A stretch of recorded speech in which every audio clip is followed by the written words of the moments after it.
And joining us now with his view is ERCOT's president and CEO, Pablo Vegas. Good to have you this morning, sir. You know, I think it's safe to say you stunned a number of people early in the summer when you significantly increased your expectations of demand for the power grid in your state. Why did you have that increase, and what was the metrics sort of behind it that led you to these numbers?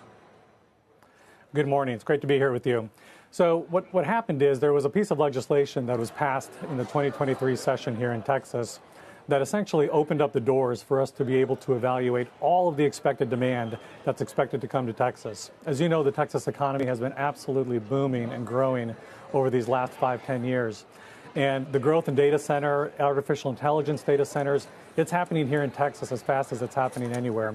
So with this new legislation allowing us to look at every potential growth vector across the state, all of a sudden that growth picture went from where we are today. We'll peak this year probably around 85,000 megawatts. We thought we would be at about 110,000 megawatts by 2030. Now we're seeing that being closer to about 150,000 megawatts by 2030. So like you said, 75% growth in demand, which is incredible and reflects the great economic growth potential that we have here. Yeah, of course. We talk a lot here about the growth of data centers overall, given generative AI and the power needs for them. I mean, are you going to be able to meet those needs in your state? Yeah, Texas is uniquely situated compared to some of the other grids where the ability to interconnect power generation resources and large customers like data centers can happen much faster here in Texas than anywhere else.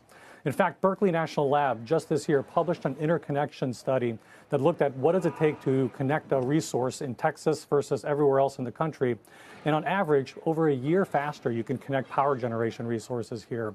So we have a queue that's got over 350,000 megawatts of interested generation wanting to come online. A lot of it is solar, a lot of it is batteries, but we also see natural gas and wind in there. And we're going to be able to meet this demand because we've got one of the most competitive energy markets out there. Supply meets demand, power prices drive that supply, and we're seeing that market force work here. I know a number of the legislators, though, are very concerned that ultimately it's going to be the citizens of Texas who pay for all this in terms of significant increases in rates. If you are able to meet this increased demand, enormous increase, are rates going to have to go up to do it? Well, the good news about having to build infrastructure in order to meet growing load, growing demand, is that the way it works here in Texas, we allocate the cost of that infrastructure to the customers, as you know. So what that means is these new customers that are coming online, these new data centers, the generative AI, and all the industrial growth that's coming, they're going to pick up the lion's share, have to pick up the lion's share of this infrastructure investment that's going to be added to meet them. And then the supply and the demand, those will get met. We're going to be able to meet that growth, and I think it's going to be done in a fair way for all consumers. So you don't seem concerned overall? Well, I mean, it's always a challenge. When you see the kind of growth that's ahead of us, it's always a challenge to make sure that we can, ensure that everybody's needs are met at all times. But I really do believe that we've got the kind of processes that are going to enable us to rise to meet that growing demand. I do believe that we've got a fair allocation process for the way costs are shared throughout the state. So I think overall, compared to what a lot of other regions in the country are struggling with right now, I think we're going to see it done pretty well in ERCOT.